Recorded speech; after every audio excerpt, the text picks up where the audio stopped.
अस्सलामुअलैकुम। मेरी तरफ से आप सबको ईद मिलादुल नबी बहुत बहुत मुबारक हो। ईद मिलादुल नबी के मौके पे हम आपके लिए ला रहे हैं पूरा वीक हलवों की मुख्तलिफ रेसिपीज। आप ईद मिलादुल नबी के मौके पे डिफरेंट किस्म के डिलीशियस से हलवे बनाएं।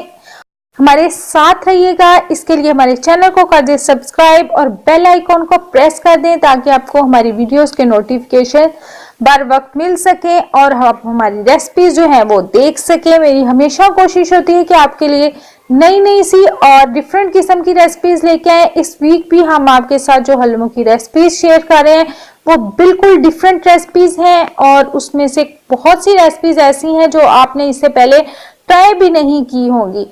तो इसके लिए आप हमारे साथ रहिएगा। हमारे चैनल को कर दें सब्सक्राइब और हमारी वीडियोस को लाइक और शेयर करें।